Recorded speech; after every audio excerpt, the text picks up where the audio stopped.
Pre-recorded in front of a stock footage studio audience, it's Talk of the Imperiate!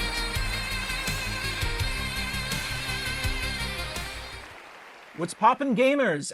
Downtown Albuquerque Role-Playing Coalition. I'm Anthony, and this is Character Corner. Half of our players aren't here, so that's what we're doing, and that's what I'm calling this segment. Give it up for Monique and Natalie. Two of our regular players. You've probably recognized them from our episodes. Natalie plays Lex, Monique plays Lumina, and this is more just kind of a sit-down session to talk about, first of all, how the hell we got into doing this, as well as, how we came up with characters. They get to ask me some questions about, like, what the hell I'm thinking about this world building. It's like, why is that NPC, like that? All that kind of stuff. No holds barred interview about a D&D actual play that, like, 30 of you watch. All right. Thank you, 30. And we love every single one of you. Yes. Excellent. Let me see here. So I'm going to kick it off, and this will be a question directed to both of you, and then we can just do one at a time.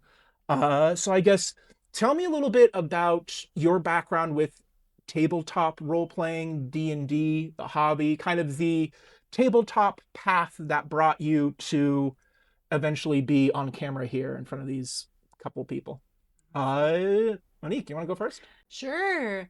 I'm going to try to keep this short, but it's not short, but I'm going to try. So I'm born and raised here in Albuquerque.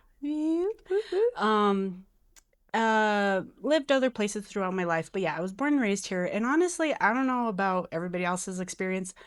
I didn't know anything about like D&D, TTRPGs, anything like that growing up. Even just like liking anime made me weird at school. So it wasn't until 2022 at a bar I worked down in Las Cruces. Hi, everybody.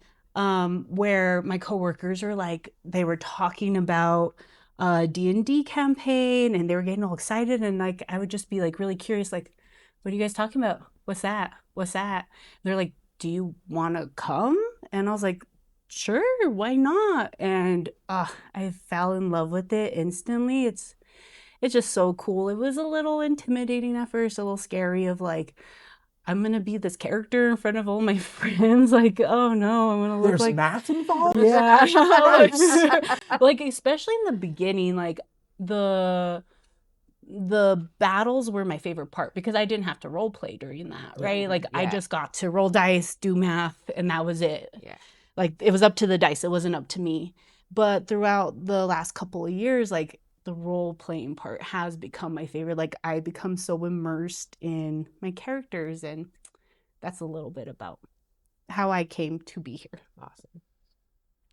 Yeah. Right, Natalie, you're up. Yeah, I've had some friends that have been playing, I think, since 2018, maybe 2016. And it's just one of those things of like, they already had their party and they already, there wasn't really any room for a newbie. And I was like, that's kind of fine. And then I didn't really understand what it was. I just knew that I wanted to like try something new with the dice, like with dice. I was like fascinated with like, what do you mean you play with a 20-sided dice, and what do you mean there's a dice with only 4 sides? Like it was fascinating.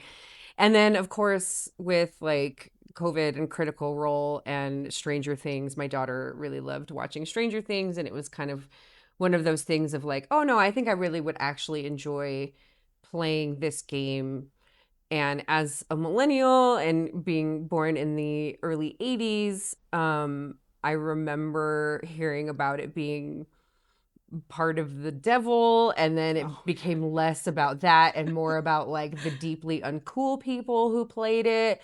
And so it was like I also am born and raised in Albuquerque, and like being from here, it was I think for all of us, like you make a choice and you have a group of friends and you just do what your friends do. And so it just didn't happen for me until I was older and grown and had a kid of my own. And I was like, this looks really fun, and I would like to give it a try. And I was also very intimidated about the role-playing part. I didn't understand how to play a character differently from who I am, but then also realized like that's okay too. Like you can play a character as you, even if it's like a human person who's nothing more than just like a regular schmo, right? Yeah, no, you can still do that. I'm Humanson. Yes, no, exactly. I am Humanson, a Yes. fighter who has all the same baggage and personal traumas as As I do. Huh. Wow, their Interesting. parents match me. How strange.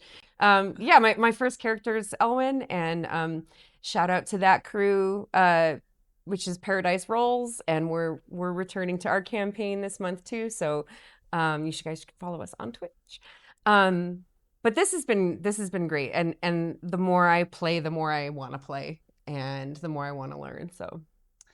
Do you guys mind if I build on a little part of like the human part? Yeah, no, Yeah, go for it. please. Like it's so funny because I had to stop playing my first character after like 6 months because she was just me. You're like too deep. She was just me with all of like I think because I've never done such a thing that I didn't really have any other experiences of like how to build a character. So who do I know best?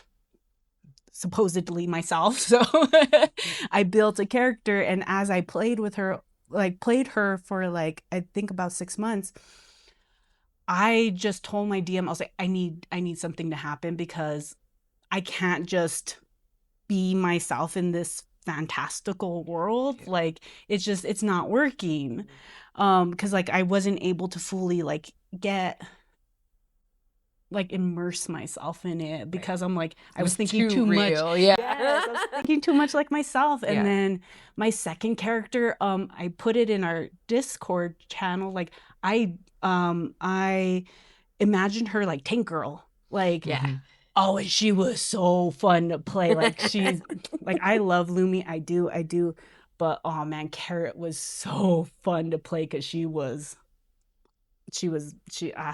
One thing I love her. learned too is like the dice can, even if you don't, like with Lex, I was starting out with an idea of the character, but sometimes the dice, like with Elwyn, with my first character, I had no idea how I was going to even do that. But the dice tell the story, right? So like as you go, if you have a good DM who builds a good story, and like as you roll for things and you kind of figure out who they are as the dice lets Always you do changing. it. It's always changing. Absolutely. So you can have an expectation, but then the dice are like, nope, actually, you're a hot mess. So That's very true too. It's actually the original concept. That's a good segue to kind of the next line of questioning is like how this whole thing started was basically we weren't even sure a campaign was going to happen. This started as a test screening where it's like, all right, you four have the best time arrangement.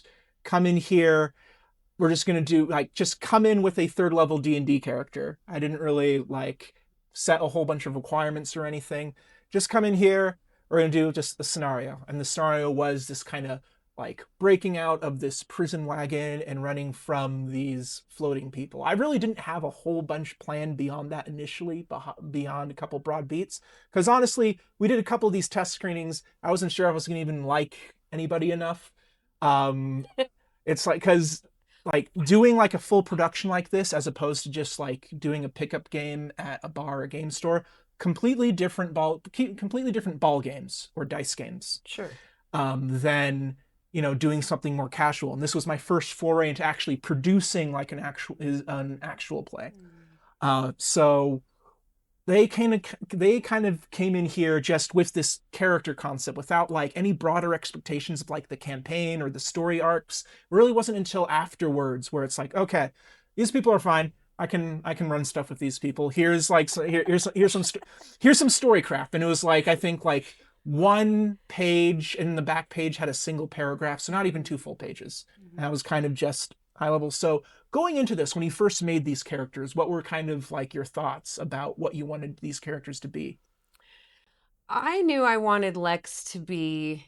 I was on the fence about her being human. I usually play an elf or a half elf.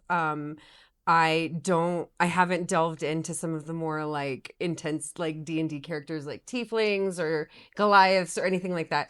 And so I decided like I wanted her to be kind of like normal, so to speak. And I've always wanted to play a paladin. And so this was kind of out of the box for me. I tend to go for more like I love the druids. I love the wizards, sorcerers, that kind of stuff. And so this is just something I think I wanted to try for a little while. Yeah. I think going the Oath of Vengeance route. Oh, and yeah. making a whole bunch of There honestly, couldn't be anything else when for you me. told me about the character, I didn't even see that oath part. It's like, yeah, human paladin, sure, Yeah, whatever. sure, yeah. But like, it works so well based on like what Lex's like past traumas are and Sure. what kind of that turning point was. That's like, yeah, that's definitely Oath of Vengeance, and it's very a unique take on that kind of Oath of Vengeance archetype. Yeah, and I felt like it was good for the world. Like it fits well for the world that we're in. Mhm. And the other oaths just don't speak to me as much. I couldn't come up with something that I felt was interesting enough to sort of engage with some of the other characters that we had. I feel like vengeance is always a good story regardless, right? Yeah. Plus, between you and Ozek, the party is 50% religious trauma now. I love it. What's cool is that despite that, both characters have like very different approaches to it. Very different approaches, and I feel like it's a good setting for folks in Albuquerque because a lot of us have religious trauma. So Yeah. shout out to those guys. So Monique, kind of the initial starting question about kind of like you brought in Lumina with just kind of into this basic one-shot concept with like the cart and stuff. What was your mind going into that? So with Lumina, honestly, so this goes for her, but also goes for my character building. Like, if anybody wants any advice, don't have to take it. One of the best things that I've learned is have a concept for your character, have some like non-negotiables, like this is a thing, but also be open to like, again, they're ever changing. Things like happen to them, around them, like be fluid with your characters. Like I find when they're so rigid in their backstory, you have like 10 pages, like it doesn't always allow for a lot of growth or exploration, which is what comes of these campaigns. Again, I learned that with my first character. And so with Lumina, I kind of on the opposite range. Like I don't ever want to play a human. That's not to say like absolutely that would never happen, but like I love playing all of these different species. My Carrot was a herringon. Oh my God. Lumi, a rabbit person. Oh, rabbit person. Yeah. Okay. So fun. I tell you, she is I love her bet so that's so much. fun. She's so Oh my fun. God. Lumina, as we found out during the sleepover, she is a Verdan. And Not a hobgoblin. not a hobgoblin. They're their own species, guys. They're in their own book. They are their own species. So I'm having fun playing a Verdan. I've never played a bard either. So I mean, I don't think I do great at playing a bard because Lumi just wants to punch people. But she's having fun with like stealing, so that's cool. Yeah. Not I a think rogue she's a either, great but bard. I Yeah. forget the classes sometimes. Yeah.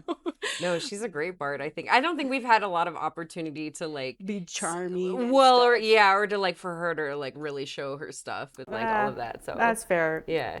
But yeah, so that was my like I had some like core things like, and even with that, I think some of that has changed, like because we meet outside of these sessions to kind of just like brainstorm together, and I had a different relationship with her and her father originally. It was gonna be more like I want to get away from him, like he's suffocating me. I don't know if you remember that, and really from like our brainstorming, that's when we came up with like the pirate thing, because like I always had they were syndicates, and just like as I was putting myself more into Lumi's shoes, I was like, no, she loves her dad. Like she loves her dad. She loves her family.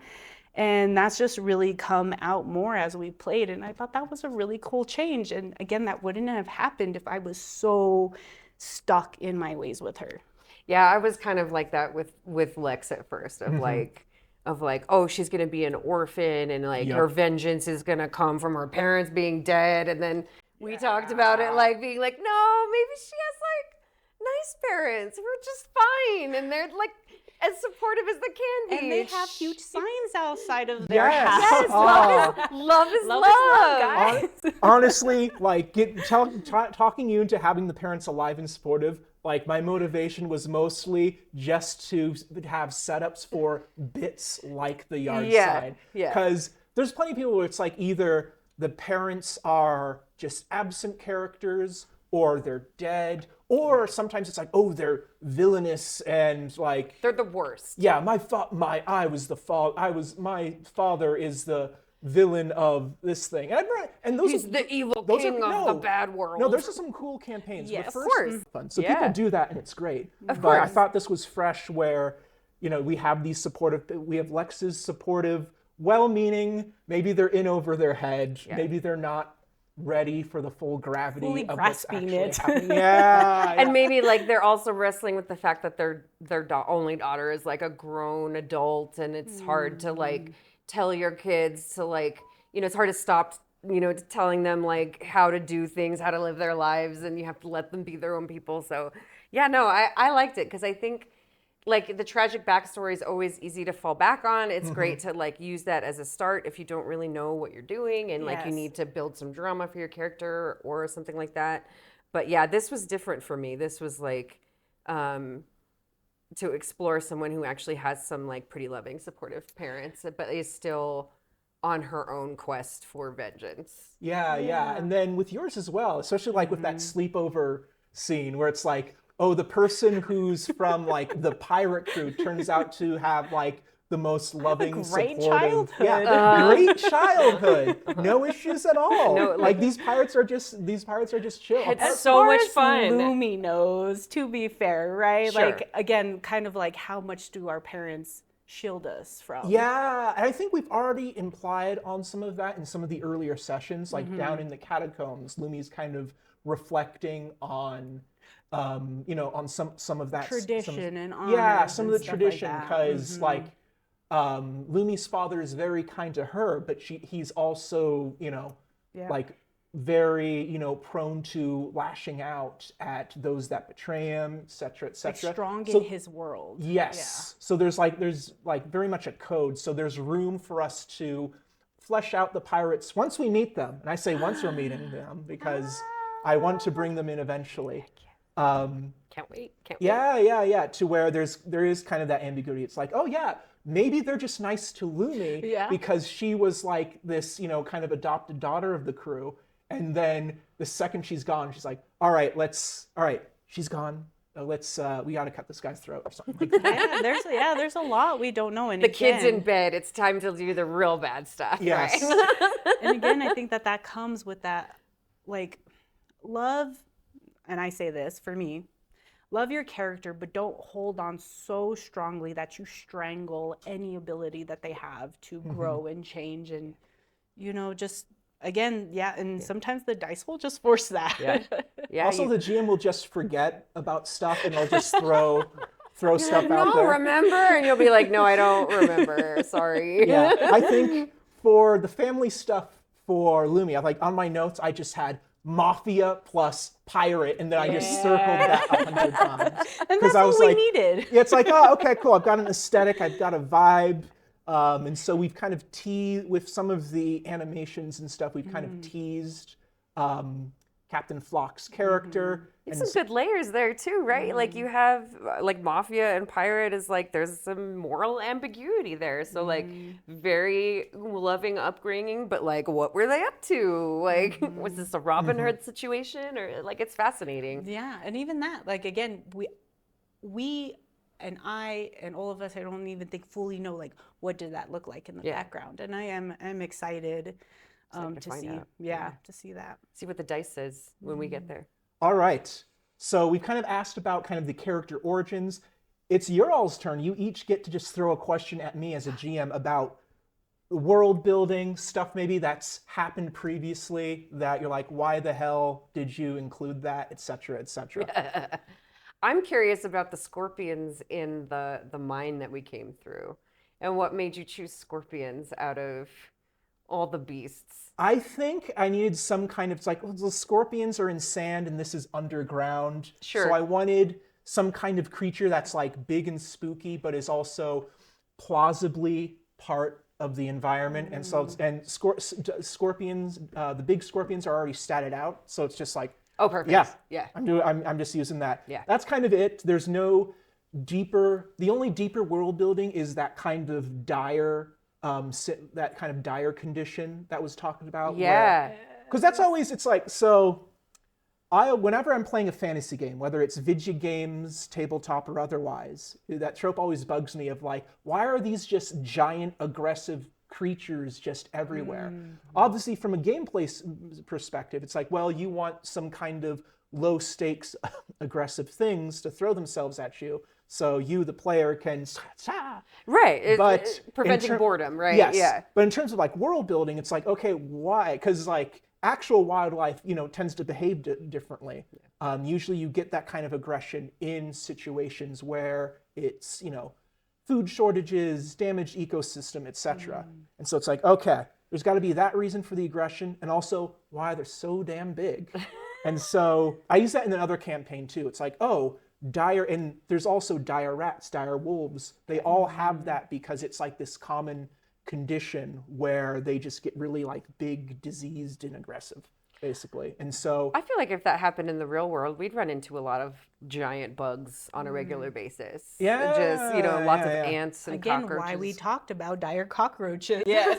that's still in my notes. Also, something know. about Australia. I write these notes. I don't have context for them later. Oh It's my just God. one word. I love that. It just That's exactly Australia. what happens. It's like it's like it's Down Under, because I think someone made a joke about Thunder from Down Under. Oh, yeah, like sure. the dancer guys. Yeah, so yeah, it's yeah. not Australia per se, Yeah. but it's going to be something involving dire cockroaches and those guys. I feel like there could be if there just a one isn't already, episode. there should be like a TTRPG of just like Australian creatures, and like you start at the bottom of like the least scary, and then through your campaign you get up to like that giant, like the last one is that giant spider that like sometimes people just have in their bathrooms. Yeah, that Y'all, if anyone from Australia is watching this, that you y'all don't think are it's crazy. real, but it's real. It's so They're real. Yeah, it's not AI. Like I know there's lots, but it's crazy. Wow. All right. So yeah, you get the scorpion question. Your turn. I had to. Hold on. Okay. I get. One of my. Yes, I have to. But my first one will be, how do you manage pacing as a DM? Because like, I find it interesting that we've been pretty light combat so far. We've been a lot of role playing, which I enjoy. But just as a DM, what is your kind of style when it comes to pacing between the two? Do you tend to favor one more than the other? So usually I like introducing combat when it makes sense. One of the challenges here is that just based on the studio time we schedule, like we have like roughly, our sessions are 2 hours, which is the shortest set of all the campaigns I've done over years. It's the shortest session time I've ever run. So it's way more, and combat moves slower in terms of stuff that happens than role playing. So I think this campaign more than any other, I find myself, without thinking about it, biasing myself towards just leaning in hard to a lot of role playing and social stuff, because that conversations, looking around town, exploring environments, that moves faster than a combat session. Like I think in the mines where you had both the rats and the scorpions, that took up so much. When really, if you like roll up the mind map and look at how far you guys actually traveled, it wasn't that like near the end. It was like, yeah, and you get through the catacombs and you climb it through the sewers and you're in the city. So and so that's how. So if you ask how I manage pacing, it's making choices of what to focus on and what to kind of like fast forward to. So it's definitely like, I think for this show more than any other GM experience I've had, like the pacing is a challenge, because it's like, all right, I have to think of, camera studio time as well as also what just makes interesting, television. Where's I a good guess. place to stop? Yeah. and, Oh, you know. yeah. There's some where you can definitely see, like I'm looking like over the shoulder. I'm like, yeah. And this happens, and this happens, this happens, and that's where we're at. But sometimes it works out well. I think when you guys went down in the cellar, and you guys, went, and that it was opened perfect. up, perfect cliffhanger, Yes. and that's kind of where it is. That's honestly half of the pacing secret is just moving things along, and then seeing this spot where it's like, oh yeah, that would be a good cliffhanger, and you throw in some little descriptive stuff. So the short answer is how you manage pacing. The answer is barely. Well, I wanted to seat in your say, pants. I don't know if, again, we have any new people to TTPRGs, never played before. So, when I first started, if I heard 2 hours is short, I would have been like, what are you talking about? But no, folks, my old campaign, we would easily play for 4 to 5 hours. That's very typical. Some campaigns, they will do 8-hour sessions, but 4 to 5 tends to be very typical. So fitting things into 2 hours, It's pretty impressive. It is. Yeah. It is. Honestly, it's struggle. miraculous we made it this far. And honestly, I will say regarding combat, it doesn't feel like we have unnaturally avoided it, right? It feels like through the role play, through the dice rolls, our characters have just kind of through the seat of our pants avoided a few combat encounters, but it doesn't seem fake. It doesn't seem like we're doing that on purpose. It seems like is natural. because right now the party's in the city of Castiel, where the Imperiate is flying around actively looking for them. You don't want to we can't be just you don't want to just wild. pick even if it's just no murder goblins for us. Yeah, random thug in alley A. That combat might draw attention, especially if people start spell slinging. And so there's this kind of tension that makes sense for why there's not super combat heavy. That's true, right? We're constantly being watched. Yeah. I totally planned that. That is not just a coincidence of the things I've been throwing together as we go. Yep. Well, that kind of leads into my second question, if you don't mind, of just even this Imperiate world, how, kind of fleshing that out, what that looked like for you, these things floating around, and even in our test recording, I was like, oh, this is really interesting. There's this up high Imperial eyes always watching. I thought even that was interesting. Yeah, honestly, it's okay, some kind of antagonist force, but I don't want to, first, it was just this one shot. I wasn't sure if we were going to do anything yet. So it's oh, you know what? If they're masked and just completely clothed, I don't have to define who or what they are. So that was part of it as well. But then once everyone's yeah, this, and you're all fun to play with, I'm well, okay, now I have to work backwards and figure out what the world is around this. And we had already this kind of one of the players kind of started naming the islands, Santa Fe, San, whatever. And so it was also working backwards from that. It's okay, they're all called this because, I don't know, there was some other culture that used to have an empire in this archipelago. They were the San, and that's why they have all these names. So a lot of it is making stuff up and then working backwards to kind of connect everything around. And so it's okay, I have these masked people flying around. And then I think Nathaniel even called out the laser thing in the last session. He's Tony didn't do it because he thought it'd be cool. That's I needed some big danger thing has to happen that gets everyone running because I want the chase scene. And then it's okay, now I have to build that around that. It's all right, all these anonymous, all-powerful things, they clearly have power at their disposal to, blast stuff. What is the story around that? And so it kind of became this story. It's I'm just going to title it Fall of the Imperiate, even the players don't actually go that route, just kind of setting up this we're idea. Going that route. Yeah. setting up this idea that this has been this deeply entrenched power. And it's different than because I've done campaigns where it's this is inspired by authoritarian movements or fascist movements where there's a lot of that nationalism and culture and maybe theocracy thing. Sure. Whereas here, it's like they don't do that. It is closer to just like the Empire in Star Wars, where it's like... The galaxy's a big place. Yeah. There's a lot to hold on to. Yeah, where it's just like, we don't need you to salute the flag or kneel before a specific god because you will comply with what we want to do, and we just kind of want this power and resources, and other than that, you can kind of go fuck yourself, is kind of it. So it makes... all of that, just kind of working backwards, ended up making the setting feel a little different, I think. Instead of like, this is specific commentary on this political thing. Sure. Which makes it like feel a little more fantasy, I think, than past stuff I've done before. Yeah.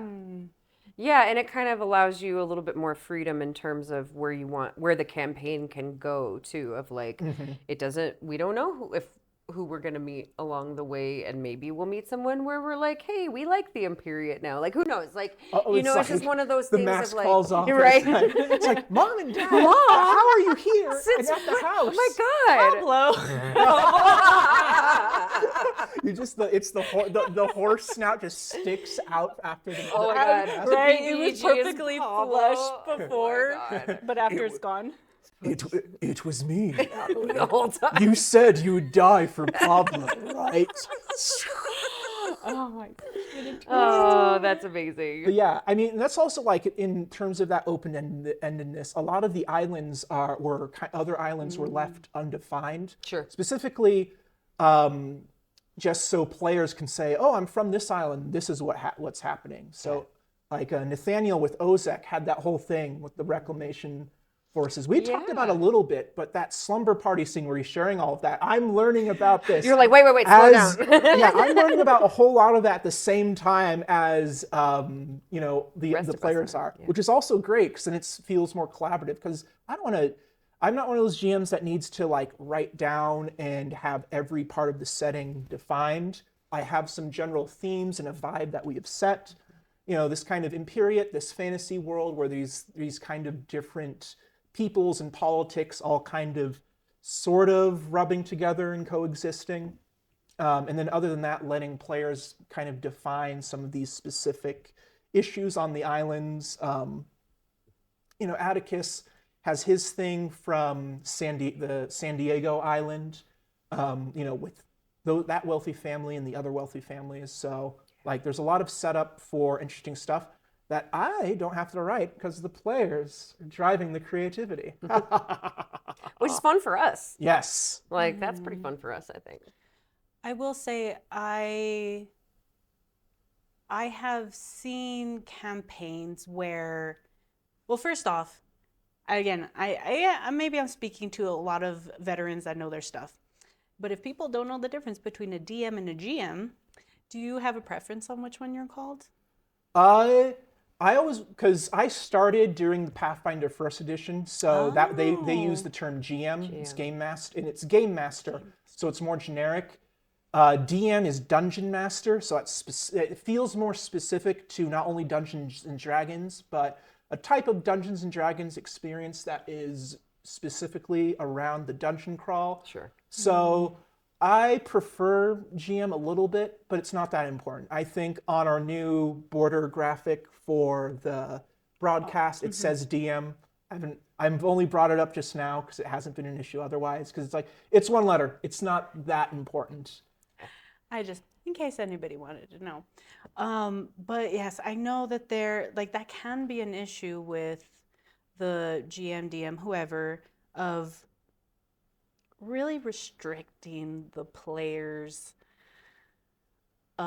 self-determination. Sure. And again, this is not to shame anybody's game, but like it can really just like halt the movement of like, if somebody's just really trying to force this one thing to happen, right? Of like, it's not allowing the collaborative approach to what I think is the best part of this game of like, oh, I never would have thought about that, or that was so funny, or man, that actually kind of pisses me off. So now my character's gonna be pissed. Yeah. Yes. GMs, DMs, whatever the hell you call yourselves, I don't care, it doesn't matter. Like, letting go and like kind of relinquishing control of your setting and of your world is a great thing to do because you do a lot less work, but you still get to do some of the fun stuff as the GM/DM/whatever. I heard Brennan Lee Mulligan describe it as a campaign is water flowing down a mountain or a hill, right? And the DM's job is to create obstacles so that the water takes its time getting down the hill. That the fastest way, of course, is just one straight line down the hill and you get there really fast and like beginning to end done. But what makes the journey interesting is barriers you put up, the rocks, the little pathways. So you make little, alleyways for the water, and you bump into a dam, and so that the job of the DM is to guide rather than to define, right? Mm-hmm. The water makes its own path, and you're just trying to like keep it within a certain amount of bounds, and that's it. Man, he has a way better way with words than I do. Listen, if you want me to talk about Brendan Lee Mulligan, that's why he's got the big show. That's it why makes he's got perfect sense. now Worthy. 2 big. I mean, the fact that they gave him like critical role also really says something about his job as a DM. Yes. A DM that I really respect in another media podcast, right? We were talking about podcasts earlier. Dungeons and Daddies. Yes. Anthony Birch. I love Anthony Birch. And one time during one of their talks when he was talking about like his approach, right? Because everybody's going to have their own approach. It's my friends carved out time in our adult schedules to come and have fun. I'm here to help them have fun. Right, so I'm not here to shut things down because I'm here to facilitate. Yes, be a facilitator because like I've also experienced that of like, I really, and it wasn't even because of the dice, right? Because your ideas will be shut down by the dice. Nobody can help that. Nobody right? can help that. Nobody can help that. But when there's something like I'm so excited to do, and I don't even have an option to roll the dice like that. That sucks. Yeah, being strict on like the rules and like the what's allowed and what's not. It's like, no, these are usually worlds where we can kind of try whatever and we'll see what the dice says and go from there. Yeah. Exactly. All right, let's kick it to some character questions. From the audience. From the audience. From the audience. Yeah. I hope one day to have. I hope one day to have audience questions. Nope. Hello, I'm at 69,420. Okay, so we talked about kind of the origins of your characters, and I guess now we can kick it to like where you kind of envision the characters going next. Obviously, there's some of the audience stuff, like if you know what a Verdun is, which I didn't until she pitched me the character. I'm like, yeah, sure, those exist in the setting. Why not? Obvious beyond the obvious stuff, like what kind of things, even if you don't have a specific vision, maybe like a couple different paths you could see your character taking. Monique? So that's why I sighed, because outside of how far we've gotten, like I don't really have a whole lot. Little fun tidbit for Lumi though, since we're talking about her. See? I don't know if people have been able to notice that in each and every session, I have my big cupcake because like food is, if you guys haven't noticed yet, with the meatloaf and any other thing that she can eat, food is her vice, which different little tidbit. Originally, she was going to have a different vice, but because of ratings on different things, I was like, oh, we have to. Right. Do you remember that? Yes. I think you mentioned that in Discord. I'm like, Yes. Okay. Well, actually, I mentioned that, I think, one of the sessions where we all just met up and we were talking, that I was like, this was originally like... I forgot that. So the Discord was the first time I saw that. I'm like, okay. That was originally going to be her vice. And I was like, well, I guess I got to tone that down a little bit. But I've been having a lot of fun with the food thing. So that's a little Lumi tidbit. I don't know. That's a hard question because I genuinely, she's kind of just tagging along to, honestly, at this point, meet her and like her needs, which is her family. Like making sure they're safe, making sure they're okay. And yeah, I don't know. Yeah, that's hard. I don't really have a whole lot for like even like what motivates her, where she's going. Like, yeah, I don't know. That's hard. Yeah. All right. How about you? I think for Lex, it could go one of a couple of ways. I think the path she's on is like she's gonna burn something to the ground, whether it's the right thing or the thing that she was focused on from the beginning. I'm not sure. Or she could find that the vengeance isn't satisfying her and maybe go the other way and maybe find joy through friendship. I don't know. Yeah, I think it depends on kind of what the dice do and the encounters that we have and how the story goes along. But I can see her kind of she's pretty one like track minded and has been for a while. So depending on kind of what we discover and what like new things unfold, I don't see her I don't want to call it a thirst for vengeance because it's not really, she's not like that, but it's like she's on a mission. This is what she considers her life, and so I think that she's going to want to follow through on that in some way. Okay, cool. Yeah, I think that kind of like, where does my vengeance go? I think that kind of arc was set up pretty early on, when I think it was Vincent was handing off the pony, Yeah. and the two had that conversation. And that's actually, like, not to dive too deep into like little implied NPC things, but seems to be a thing with Vincent in sort of the writing you've seen as well from like the organization, where he's like, it's not enough to just like destroy the evil wizard or the evil tower. It's like, what do you create and build with others? What comes next? Because something's going to fill that hole, that gap. So like what? There has to be more than that. Yeah. Well, I also find this topic interesting because I feel like we've been really balanced on having like little tidbits from everybody. But like once we eventually get out of the city or whatever happens next, like I'm wondering how our like arcs are gonna look. Is it gonna be like one character heavy like focus? Like, oh, it's gonna be like a checklist of like, okay, Ozik's stuff, Lex's stuff, Max's stuff. Like, is it gonna be like that? Or Atticus, sorry, Max. They're the same, so beautiful, both of them. Or is it gonna be kind of like continuously like this kind of round robin kind of thing of like wherever we go, little tidbits for everybody? Yeah. Like, it could go a bunch of different ways, because as I was kind of saying in the Discord, like, these past few sessions have been heavily about setup. It's like, all right, you escaped from the thing, now you're on the run. You've been handed this thing, you're gonna go to this city for this mission and meet up with these people. Oh no, like, they're not that, you don't have like support waiting for you. You have these resources and these spaces you can hole up in. But other than that, like, the party is kind of on their own, except for maybe Vincent if he pops back up. Sure.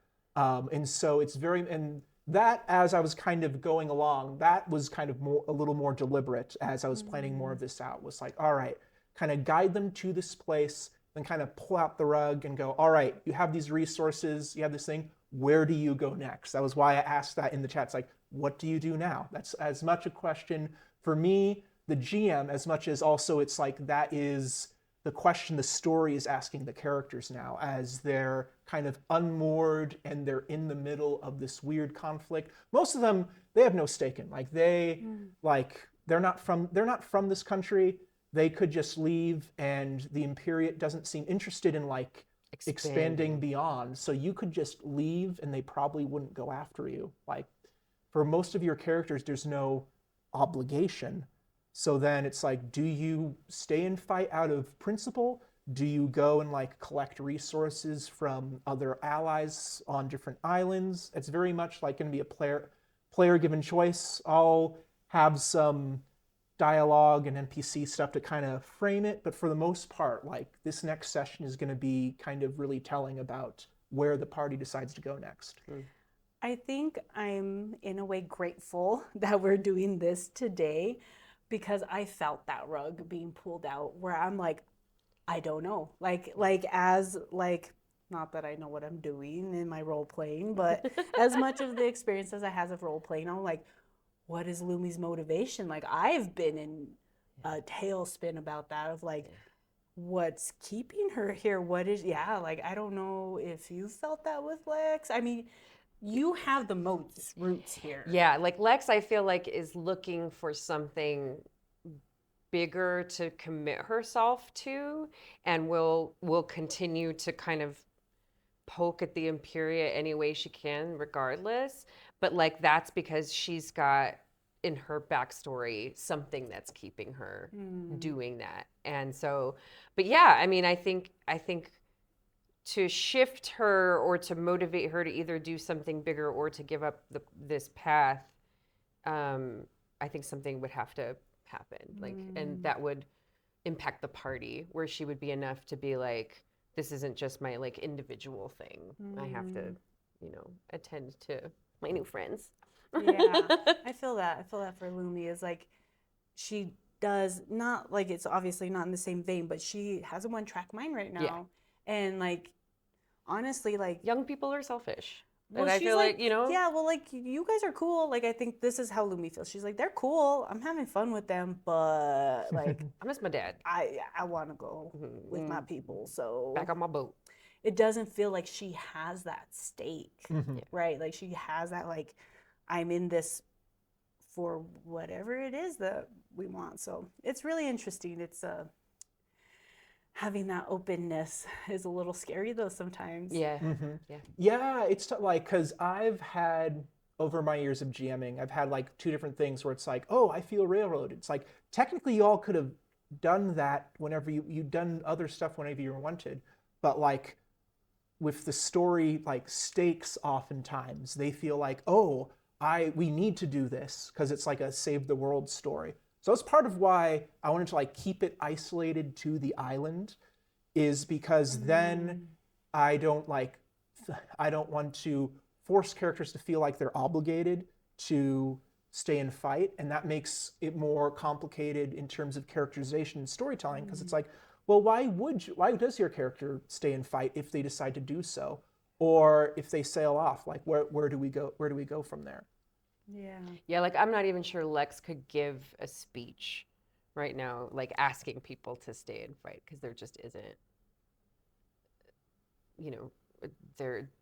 it's more like, well, we're wanted, so it would be better to like run or hide or whatever, right?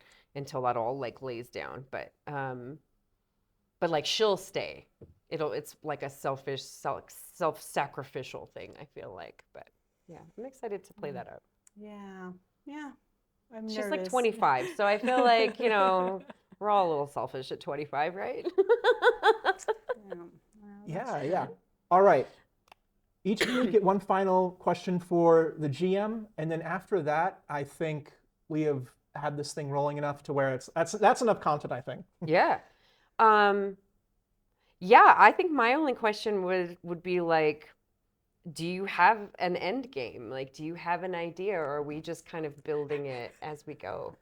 And from your face, I will take that as you don't. I have some broad like thematic ideas. Do you have like a big bad guy in mind? I mean, like the campaign is called Fall of the Imperiate, and like there's these big powerful wizards that are flying around here.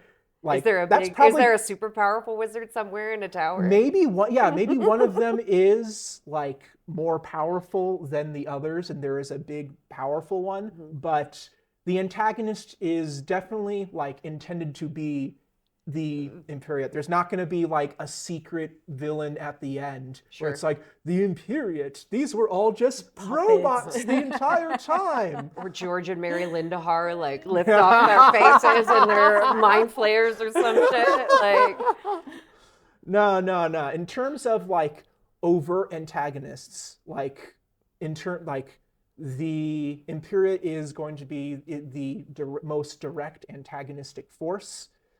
Now, there might be other secondary things, like we've touched on that with Atticus's stuff, Yeah. with, like there's this demon and there's this dragon involved, and his family has some like connections around the islands and stuff. Yeah. And then I think now that Ozek has brought out this reclamation force thing, I think like that could be also interesting to pull in. So there's like some different secondary things. Whoever was behind whatever happened to Captain Flock, like those individuals could also be a secondary antagonistic force.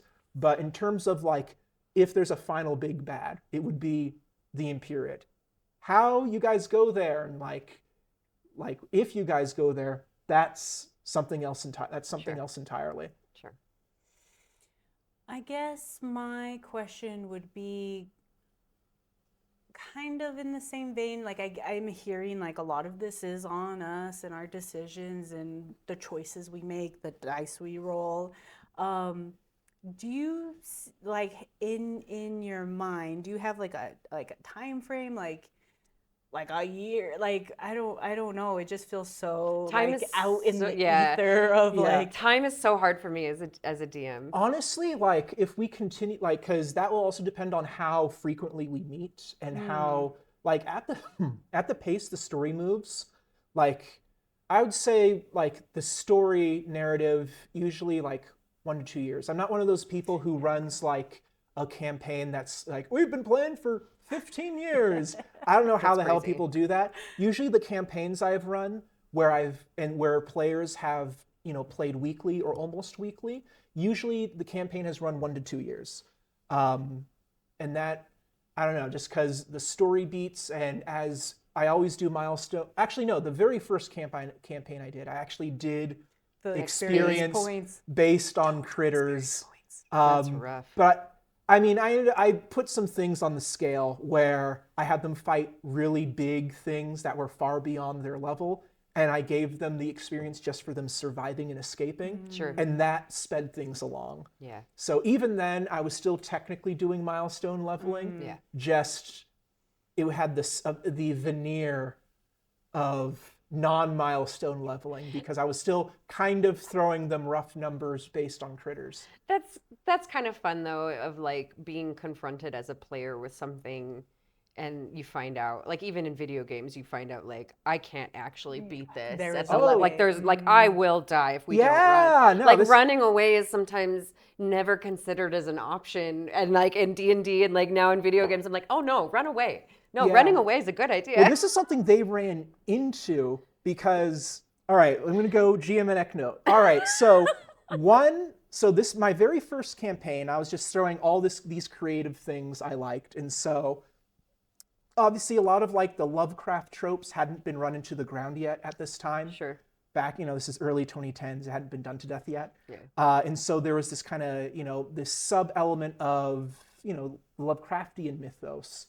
And so they ended up fighting Nyarlathotep, one of the, I don't think it's the Elder Gods, but basically they're in a town. They had been just doing a whole streak of combat victories where I, as the amateur GM, was throwing stuff at them.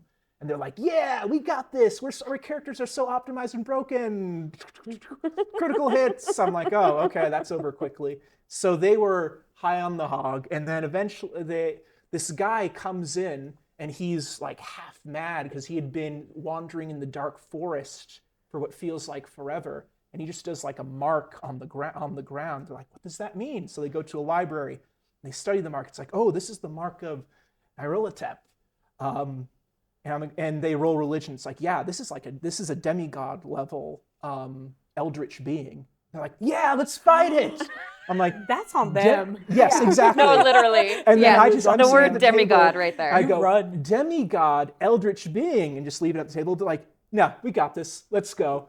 That's amazing. Yeah. I aspire to that confidence. I know, right? Oh, Let's yeah. do it. We can do it. Yeah, exactly. Because that was Pathfinder First Edition, and so you can really cheese a lot of the builds. Also, this game had guns, so guns in Pathfinder First Edition are really powerful in terms of like hitting a lot and doing a lot of damage. Sure. So a lot of that was brought upon myself. But yeah, they went deep into the dark forest, and basically, so once again, this was early 2010s. So obviously, it's also when the Slenderman stuff was big. Yeah. And In Lovecraft's writing, he describes Nyarlathotep as like a 8-9 foot tall faceless being. So it was basically a fight with Slender Man in like the dark woods. Yikes. And so it was like all these like Yikes. tendrils reaching out, and I had a custom miniature of like a Slender Man Cool. type thing Oh, too. that's so cool. This was back before I'd like put effort into like terrain miniatures and all these things. Now it's just like I am just an ancient age GM where it's just like the mind. yeah, theater of the mind. Use the table for dice and your sodas. I don't know what to do. But yeah, so it was this big like Slenderman fight where like they're running around the woods and like space was not like what it was supposed to be, so they would move a space and they'd end up somewhere else. They'd so they were all teleport. separated. Oh, that's so That cool. is so cool. Yeah, so no, it was So very fun. much like kind of just like a haunting or horror encounter where they technically like got an arrow in him, but it was just like, you know, bloop, bloop, bloop, bloop.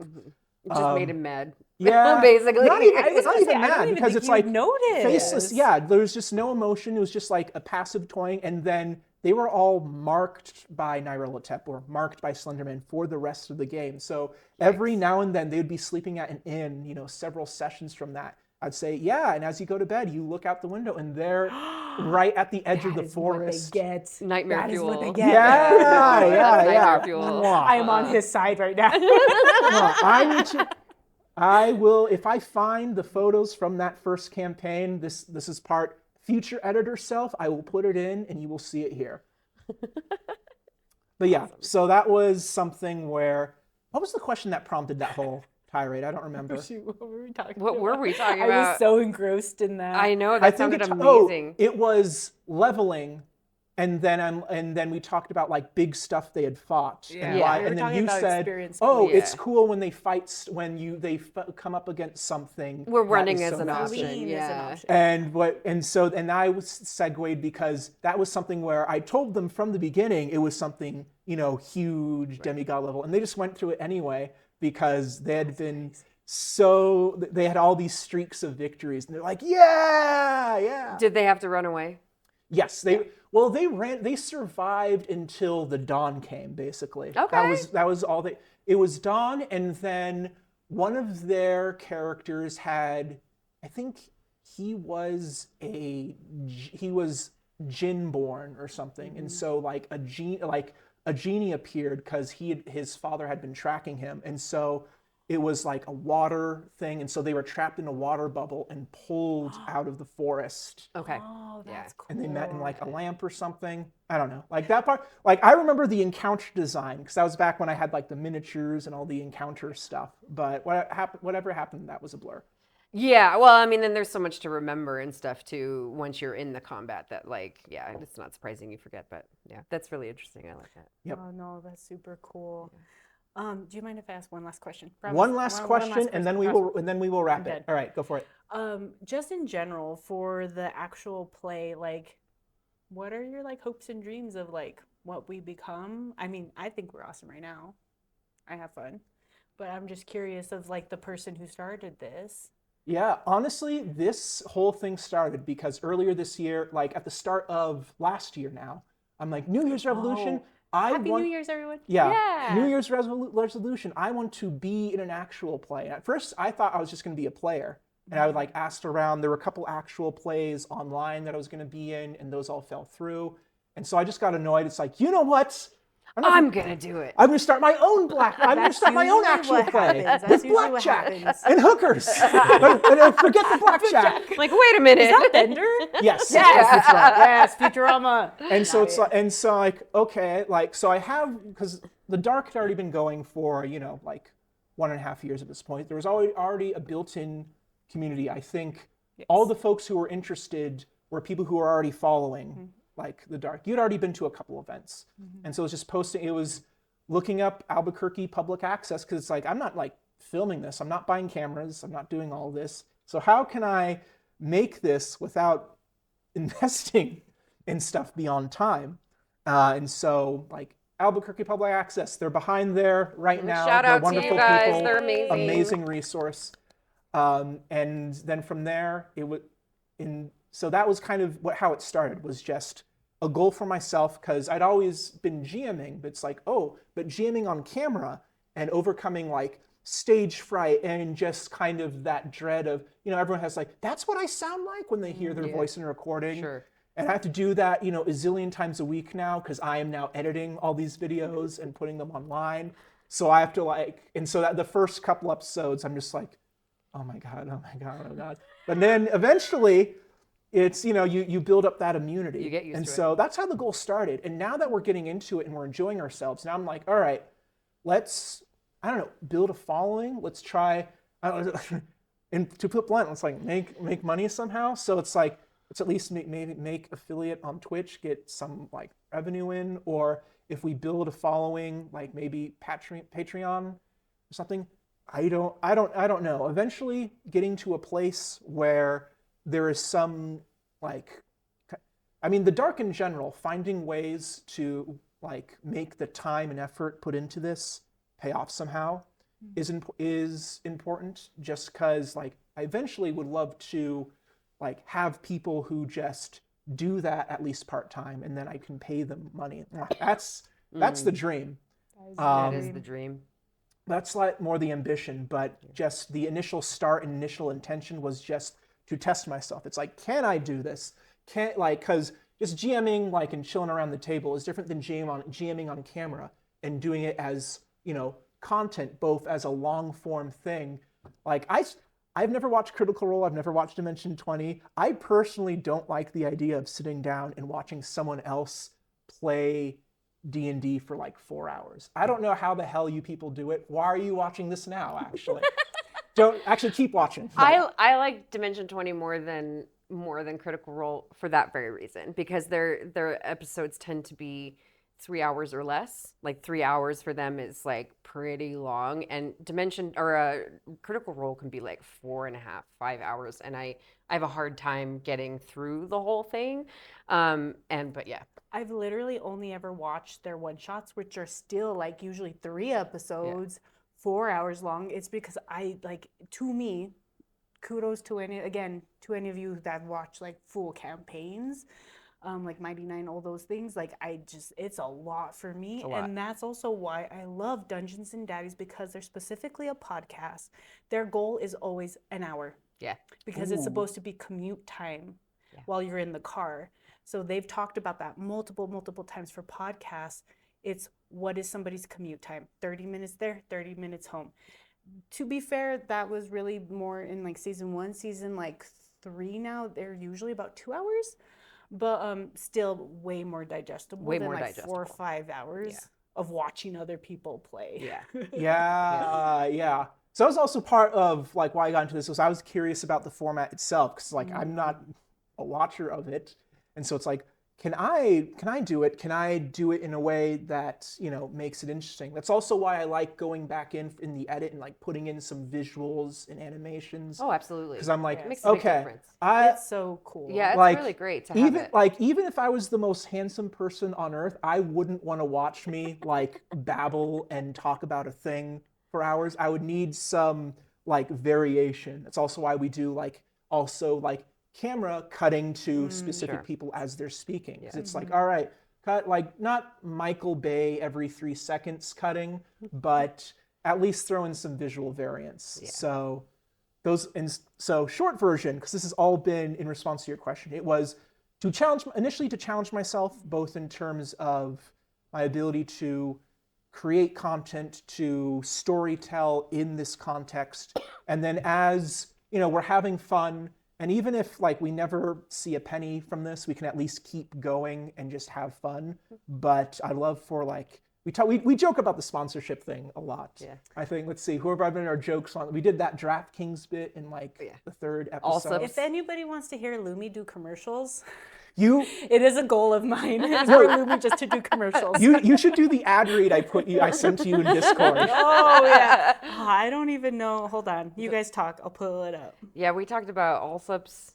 I would love to pie in the sky for me for Dark would be like partnerships with local artists and local events and like I that think kind of stuff, that's you know? probably the better route for us, just because like it's the Downtown Albuquerque Role Playing Coalition. We position ourselves as Albuquerque focused. We make lots of chili. Oh, hang on, she's gonna do it. No, you guys keep going. Lumi's getting ready. I wish I had All a right. paper. Okay, you guys keep going. And yeah, so that could definitely be something. So, are you a local Albuquerque business? Do you want to work with an unprincipled GM who will gladly weave shilling into this campaign? It's like, yes, the only way to stop the all-powerful Imperiate is with Mike's mufflers on second in Wyoming.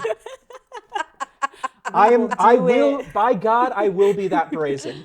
Chimichangas, man. I will eat a chimichanga on camera if we can get sponsored by Alphonse. That goes back to the very first recording. Wow. Yeah. That's how Vincent von Alsup got his name. That's We were right. doing the Alsup spit. I'm like, yes, you happen to know a Vincent von Alsup.